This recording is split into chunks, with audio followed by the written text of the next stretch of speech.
사무엘상 14장 6절로 15절까지 말씀 같이 읽도록 합니다.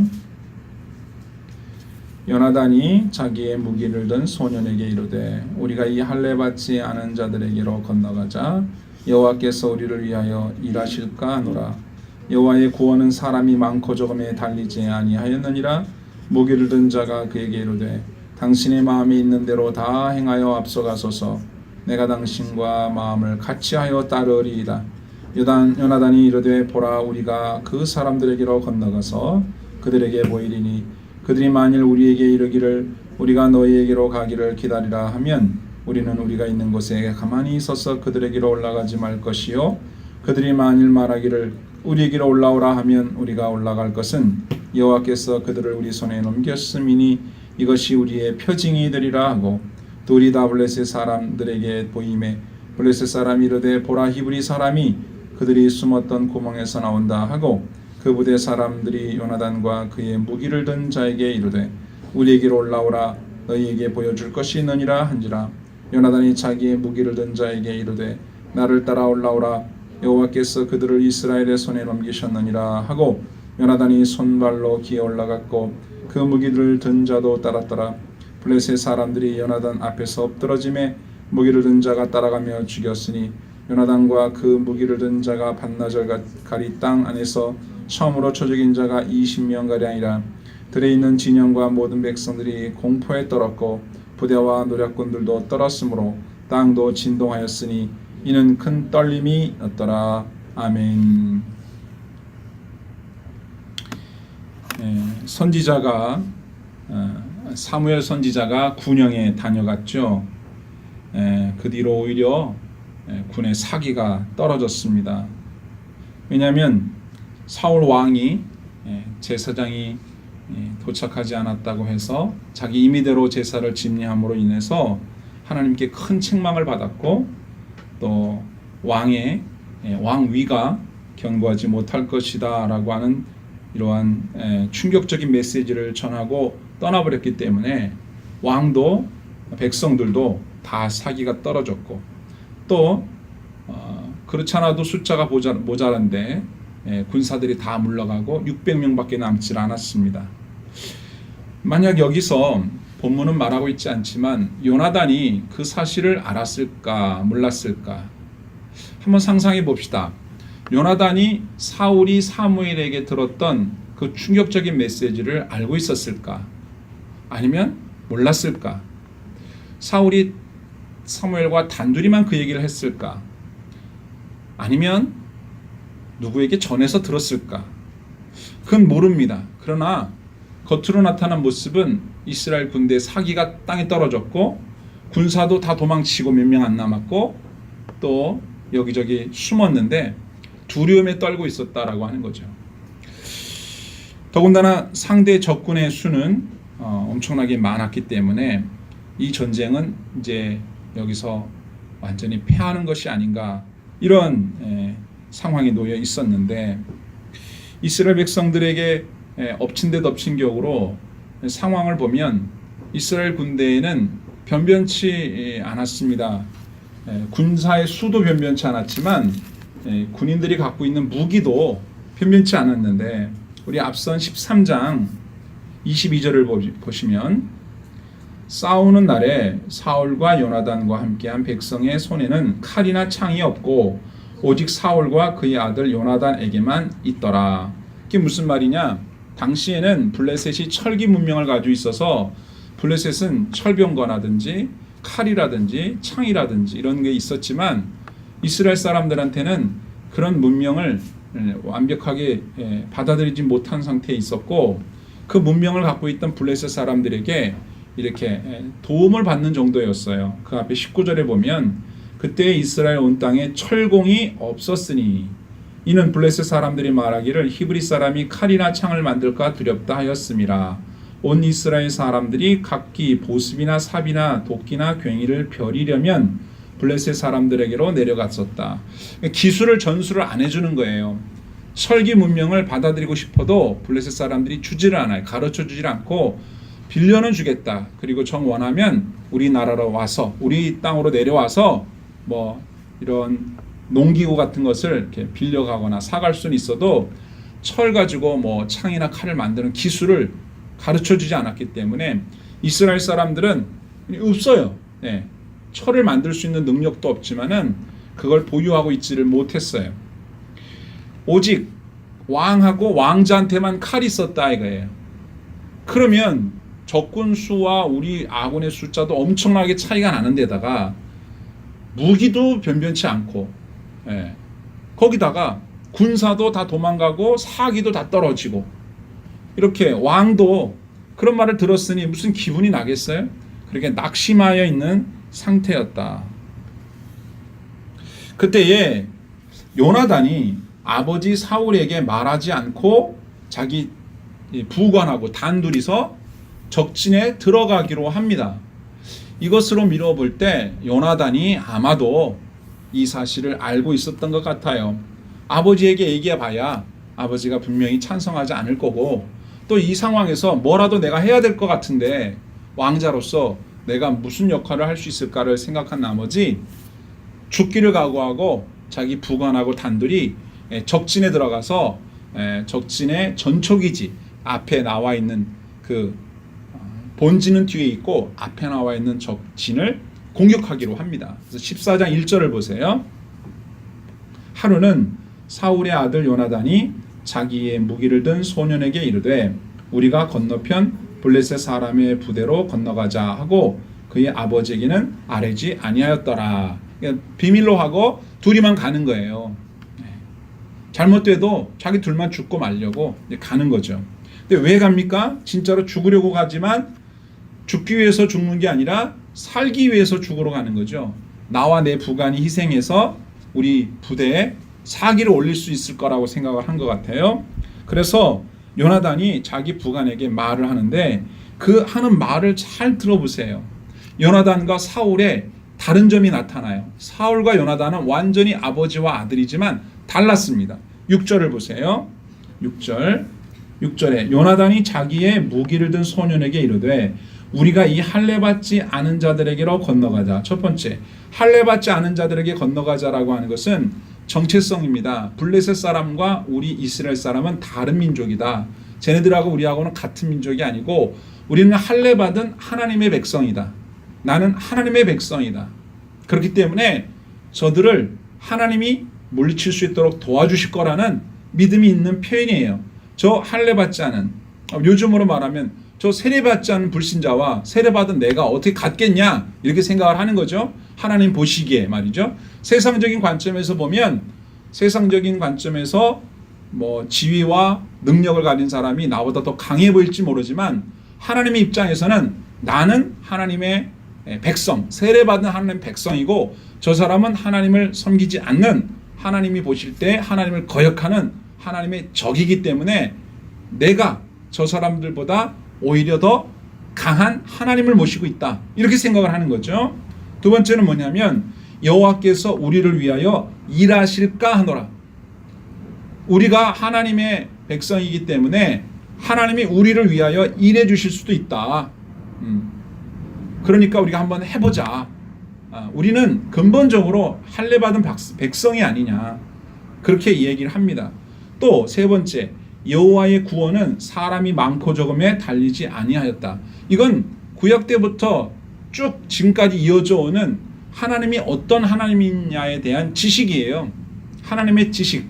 그 하나님은 어떤 분이냐? 전지전능하신 분이시고 혼자서도 모든 것을 다 하실 수 있는 분이에요.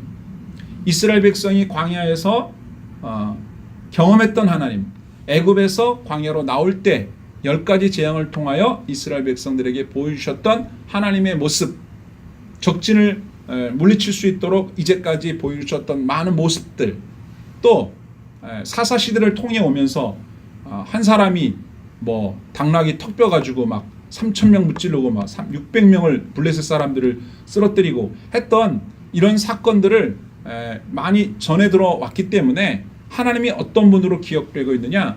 하나님은 적은 숫자를 가지고도 큰 적군을 이길 수 있는 분이라는 믿음이 있었던 거죠. 그래서 우리는 달랑 2명밖에 없지만 하나님이 우리와 함께 하신다면 우리는 이길 수 있다라고 하는 믿음을 갖고 있는 거죠.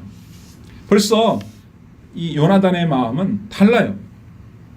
거기 한 걸음 더 나아가서 그의 부관이죠. 무기를 든 소년이 하는 말이 참 이쁩니다. 7절 무기를 든 자가 그에게 이르되 당신의 마음에 있는 대로 다 행하여 앞서가소서. 내가 당신과 마음을 같이 하여 따르리이다. 부관도 같은 믿음을 갖고 있어요. 당신의 마음대로. 요나단은 왕자 아닙니까? 왕자님 마음에 떠오르는 생각 그대로 제가 따르겠습니다. 저는 당신의 부관이니까 마음을 똑같이 하여 따르겠습니다.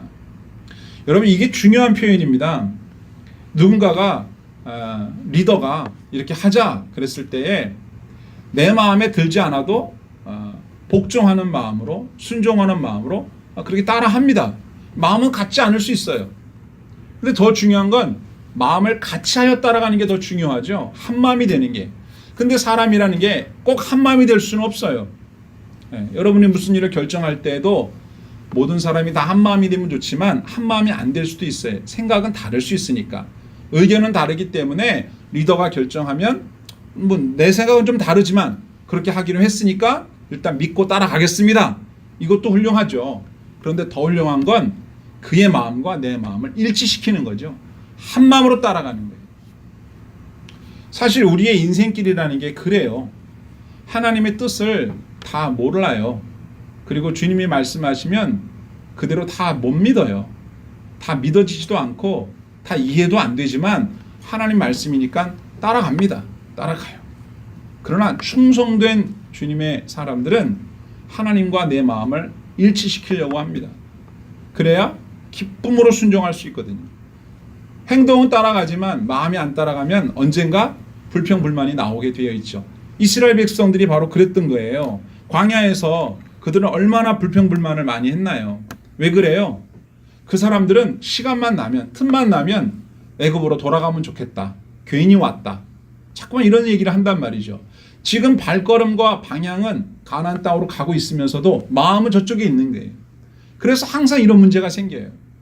마음이 하나가 되어야 됩니다. 우리가 어떻게 해야 마음이 하나가 됩니까? 하나님의 은혜 안에서만 하나가 될 수 있어요. 성령 안에서만 한 마음이 될 수가 있어요. 같은 곳을 바라본다고 다 같은 마음이 아닐 수 있는데 이 같은 마음을 가진 이 부하의 말을 요나단이 들었을 때 또 얼마나 힘이 났겠습니까? 내 부관도 이렇게 말하니까 우리 둘이서 죽기 아니면 까무러치기다 한번 해보자. 그래서 가는데 여기 또 요나단이 이런 얘기를 합니다. 야, 우리가 저기 갔을 때 이 바위를 지나가지고 저쪽으로 가면 적군들이 우리를 딱 볼 거 아니야. 쟤네들은 기본적으로 우리를 무시해. 자기들의 숫자가 많기 때문에. 그래서 우리를 딱 보자마자 또 자기네 많고 우린 딸랑 2명밖에 없으니까 야 임마 거기 꼼짝 마. 거기서 가만히 있어. 이렇게 얘기하면 우리는 거기 서 있자. 가지 말자. 여기 멈춰 있자. 그런데 만약에 쟤네들이 야 일로 와봐 일로 와봐 일로 와봐 일로 올라와 이렇게 얘기하면 이건 하나님이 우리에게 승리를 약속하신 거라고 생각하고 공격하자. 둘이 얘기를 합니다. 그런데 상식적으로 생각해 보세요. 딸랑 2명이 있어요. 그럼 너 가만히 있어. 꼼짝 마. 이렇게 얘기해도 도망갈 거 아니겠어요. 그게 더 말하기가 쉽겠어요. 아니면 일로 와봐. 그러면 오겠습니까? 너 일로 와. 그럼 오겠어요? 도망가지? 그러니까 거기 꼼짝 마. 그렇게 말하는 것도 블레셋 군사 입장에서는 말하기 쉽지 않고 그냥 뭐 화살을 쏘든지 그냥 쫓아가서 잡든지 하겠는데 차라리 거기 꼼짝 마라고 말하기가 더 쉽죠. 이리 와. 오겠습니까? 도망가야지. 상식적으로 생각할 때 어떤 게 더 어려운 거냐면 일리 올라와라 라고 말하는 것이 확률적으로 떨어져요. 꼼짝 말고 거기 서 있어 라는 것이 비교적 나올 수 있는 가능성이 크죠. 그래서 이제 어려운 쪽을 고른 거예요. 그래서 요나단하고 이제 이 부관이 이렇게 딱 기어가가지고 바위에서 나와가지고 그 적군들 앞에 딱 짠 하고 나타납니다. 그랬더니 성경에 뭐라고 돼 있어요? 한번 보실래요? 12절에 그 부대 사람들이 요나단과 그의 무기를 든 자에게 이르되 우리에게로 올라오라. 너희에게 보여줄 것이 있다. 이게 무슨 말이에요? 야야 일로 와봐 일로 와봐 보여줄 게 있어. 그러니까 얘네들이 저 2명의 요나단과 그 부관을 보고 아주 쉽고 만만하게 생각을 한 거예요. 쟤네들은 뭐야? 근데 여기 무슨 표현이 나오냐면 앞에 보세요. 11절에 둘이 다 블레셋 사람들에게 보임에, 자, 블레셋 사람들이 하는 말이에요. 이르되 보라 히브리 사람이 그들이 숨었던 구멍에서 나온다 하고, 그래서 숨어있는 구멍에서 저 녀석들이 나오는구나. 그러니까 그 두 사람이 자기들을 죽이려고 오는 그런 군인이라고 보기보다는 야, 저 구멍에서 사람이 올라오네? 쟤네 히브리 사람 아니야 쟤네들? 어? 쟤 뭐야 저거? 야, 일로 와봐. 보여줄 거 있어, 일로 와봐. 뭐 이런 식인 거예요. 뭐 싸우려고 이렇게 태세를 갖춘 게 아니라 만만하게 생각하고, 야, 너네 둘 일로 와봐. 그 뭐 하는 거야? 일로 와봐. 그런, 왜요? 그럼, 와봐, 보여줄 게 있어. 이런 식으로 이제 부른 거죠. 요것만 보더라도 이 전초기지에 나와 있는 이 블레셋 군인들은 이 싸움에 대한 전의가 불타 있는 게 아니라, 그죠? 뭐 이 싸움이 되겠어? 이 싸움이? 뭐 그냥 거저지 뭐 거저. 이렇게 방심하고 있었다라고 짐작할 수가 있죠. 그때 요나단이 말을 합니다. 12절 하반절에 보면 요나단이 자기의 무기를 든 자에게 이르되 나를 따라 올라오라 여호와께서 그들을 이스라엘의 손에 넘기셨느니라. 확신을 하는 거죠. 아하, 저거 봐라. 쟤네들을 하나님께서 우리에게 넘겨줬기 때문에 저런 태도가 나오는 거다. 요나단의 마음속엔 어떤 믿음이 있는 거예요? 죽고 사는 것이 하나님 손에 있다고 믿는 거죠. 전쟁도 하나님 손에 있는 거고 적군의 마음이 저렇게 해이해진 것도 하나님께서 하시는 일이라고 믿는 거예요. 그러니까 매사를 하나님이 통치하신다는 믿음이 누구에게? 요나단에게 있었던 거죠. 사울에겐 그런 게 없어요. 사울하고 너무 달라요. 사울은 너무 인간적이고 하나님을 항상 자신이 생각하는 데에서 빼놓고 생각을 해요. 근데 요나단은 그렇지 않았다는 것을 여기서 알 수가 있죠. 근데 여기서부터 이제 놀라운 일이 일어납니다. 13절에 요나단이 손발로 기어 올라갔고 그 무기를 든 자도 따랐더니 블레셋 사람들이 요나단 앞에 엎드러짐에, 이게 무슨 얘기입니까? 하나님의 사인을 확인하고 올라갔던 요나단과 그의 부하를 본 블레셋 군사들이 깜짝 놀랍니다. 그래서 기절을 하는 겁니다. 이게 요나단과 그의 부관을 딸랑 2명밖에 안 되는데 얘네를 보자마자 얘네들이 기절을 한 거예요. 이게 어떻게 된 일일까요? 이 뒤에 나오지만 하나님이 그렇게 하신 거예요. 그래서 이 두 사람 때문에 무려 20명의 적군이 죽습니다. 이 성경에 보시니까 13절 하반절에 블레셋 사람들이 요나단 앞에서 엎드러짐에 무기를 든 자가 따라가며 죽였으니, 무기라고 해봐야 요나단 한 명한테밖에 없어요. 칼이. 이 부가는 칼이 없어요. 요나단만 있어요. 칼이. 한 자루에 칼 딸랑 하나. 아니 이스라엘 군대 딸랑 2자루 있어요. 왕 거 하나, 요나단 거 하나. 무기를 든 자라고 하는 말이 뭐냐면 왕자가 칼을 들고 다닐 수가 없잖아요. 무거우니까, 쇠니까. 그거를 부하가 들고 다니는 거예요. 보조, 뭐라고 해야죠? 보조죠, 보조. 비서처럼. 그랬는데 둘이서 뭐 한 손에는 몽둥이를 들었든지 아니면 뭐 돌도끼를 들었든지, 예? 뭔가 이렇게 다른 둔탁한 물건을 가지고 둘이서, 칼은 아마 요나단이 가졌겠죠. 뒤에 따라가면서 죽였는데 20명을, 여기 뭐라고 되어 있냐면 쳐 죽였다는 표현이 나오죠. 네. 14절 하반절에 처음으로 쳐 죽였는데 20명가량을 쳐 죽였는데 14절에 보면 반나절 가리 땅 안에서 라는 표현이 나오죠. 반나절 가리라는 말은 밭을 가는데 아침밥 먹고 점심 먹기 전까지 밭을 갈아요. 당시에 밭을, 소가 이렇게 끌고 가면서 밭을 갈면 얼마나 갈 수 있는가. 그래서 사람들이 대충 계산을 해보면 한 600평 정도라고 생각해요. 600평.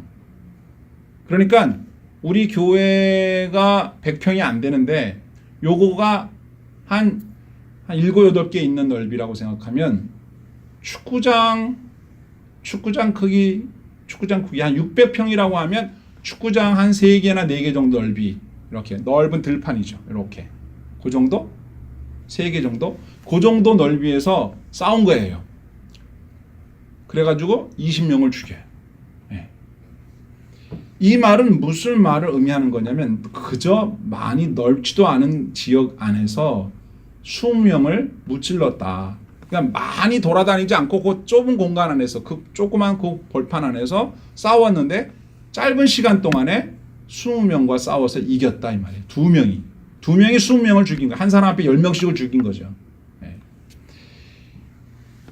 그런데 이것으로 끝나는 것이 아니라 15절에 보니까 들에 있는 진영과 모든 백성들이 공포에 떨었다.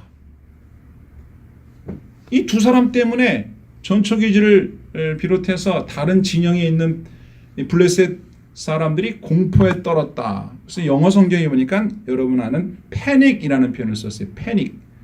예, 공포에 떨었는데 이건 그냥 죽을 것 같은 무서움이죠. 부대와 노략군들도 떨었다 이렇게 돼 있어요. 부대와 노략군. 여기서 말하는 노략군들을 현대어 번역에서는 특공대라고 번역을 했는데 이 노략군이 언제 나왔냐면 여러분 앞에 13장 17절에 가보면 노략군들이 세 대로 블레셋 사람들의 진영에서 나와서 한 대는 오브라기를 따라 수알 땅에서 이르렀고 한 대는 벳호른 길을 향하였고 한 대는 광야 쪽으로 스보인 골짜기가 내려다 보이는 지역길로 향하였더라. 얘네들이 세 명의 특공대조가 노략군을 말하는 건데 진영에서 나와서 이스라엘 백성들에게 이렇게 약탈을 하고 지나간 일이 있었다 이거예요. 얘네들까지도 특수부대 노략군 애들까지도 떨었다. 땅도 진동했다. The ground shook 이렇게 돼 있어요. 땅이 이렇게 지진이 일어나는 것처럼 진동을 한 거죠. 이는 큰 떨림이었다. 그러니까 요나단과 부간이 적군을 무찌를 때 일어난 현상이에요. 두 사람이 한 사람 앞에 10명씩을 싸워 이긴 그것도 보통 일은 아닌데 지진이 있었고 떨림이 있었고 공포가 엄습해서 그 사람들이 막 쓰러져 죽어나가는 거예요. 이게 어떻게 된 일일까 하고 이 15절 하반절에 큰 떨림이었기 때문이라고 되어 있는데 큰 떨림에 일자가 써 있죠. 여러분 1 그죠? 아래로 내려가면 뭐라고 표현되어 있나요? 하나님이 떨리게 하셨음이었더라. 이 큰이라는 단어를 히브리 원전을 봤더니 엘로힘이라고 되어 있어요. 하나님의 떨림이었다 이렇게 번역하면 돼요. 그러니까 이 하나님의 떨림이라는 말, 엘로힘이라는 말은 우리가 흔히 말하는 일반적인 신을 말하는 신, 엘로힘, 신. 하나님도 의미하지만 영어로 God, 신을 의미하는 거예요. 구약에서는 대부분 뭐라고 표현을 하냐면 여호와라고 표현을 많이 하거든요. 야훼, 여호와라고 하는데 여기서 엘로힘이라는 단어를 써서 그 진동은 그냥 자연 발생적으로 일어난 진동이 아니라 신적인 진동이었다. 이런 표현이에요. 그러니까 하나님이 요나단과 그 부간에게 은혜를 베푸셔서 이 전투에서 이길 수 있게 하셨다는 얘기를 성경은 우리에게 말해주고 있는 거예요. 엄청났죠? 자, 상황이 아주 나빴습니다. 그런데 요나단과 부간은 믿음을 가지고 용감하게 나아갔어요. 물론 두 사람은 목숨을 걸고 나간 거예요. 이왕이 이렇게 된 거 우리가 가가지고 사기를 올려야 되는데 목숨을 걸고 왕자가 자기 부관하고 같이 갔는데 그 부관도 왕자님 이러시면 안 됩니다. 나중에 왕이 하시면 어쩌시려고 이러십니까? 등등등 별의별 변명이 있을 수 있으나 왕자님께서 원하신다면 저도 마음을 아파요. 함께 하겠습니다. 하고 용감하게 도전을 했더니 큰 승리를 이루었을 뿐만 아니라 하나님께서 요나단과 함께 하시는 역사의 증거들을 나타내게 한 거죠. 물론 이제 뒤에 더 우리가 다음 주에 살피겠지만 이 광경을 이렇게 보던 경비병이 발견을 합니다. 멀리서 보니까 막 이스라엘 그 블레셋 사람들이 막 이리저리 막 흩어지고 막 쓰러지고 막 난리가 난 거예요. 그래서 저게 뭐지? 이렇게 가만히 봤더니 분명히 누군가 싸우고 있는데 이게 뭔가 그래가지고 보고를 합니다. 그게 16절인데 베냐민 기브아에 있는 사울의 파수꾼이 바라보되 허다한 블레셋 사람들이 무너져 이리저리 흩어지더라. 사울이 자기와 함께한 백성에게 이르되 우리에게서 누가 나갔는지 점호하여 보라 하여 점호하여 본즉 요나단과 그의 무기를 든 자가 없어졌더라. 그러니까 막 이렇게 왕인 자신이 누구도 파견한 일이 없는데 특공대나 뭐 이렇게 보낸 적이 없는데 막 싸우고 있는 거예요. 그리고 막 그 많은 사람들이 막 이리저리 막 흩어지고 이런 걸 볼 때 이게 무슨 일인가? 이게 무슨 일인가? 알고 봤더니 아들과 부관이 없어진 거죠. 그래서 이제 사울이 군사들을 이끌고 갑니다. 가서 싸우려고 하는데 뭐 그냥 뭐 할 것도 없어요. 하나님께서 그들에게 은혜를 베푸셔서 자기들끼리 20절 가보시면 사울과 그와 함께한 모든 백성이 모여 전장에 가서 본즉 블레셋 사람들이 각각 칼로 자기의 동무들을 침으로 크게 혼란하였더라. 하나님이 주로 사용하는 방법이거든요. 그러니까 우리 군사가 적으면 자기들끼리 싸우게 하면 돼요. 하나님의 은혜를 베풀어 주시면 소수의 군사를 가지고도 30만이나 넘는 적병들을 이길 수 있는 거예요. 23절 여호와께서 그날에 이스라엘을 구원하심으로 전쟁이 베다원을 지나니라. 전쟁이 베다원까지 이제 확대되었다. 전쟁이 번져나가게 됐다. 계속 이야기가 이어집니다. 자, 오늘은 여기까지인데요. 가만히 살펴보십시오. 오늘 본문에서 우리가 발견하게 되는 중요한 사실은 상황이 아주 나빠요. 사기도 떨어지고 무기도 변변치 않고 병사들도 다 도망가고 아버지도 그냥 어깨가 푹 처져가지고 그런 상황 속에서 요나단은 어떻게 했어요?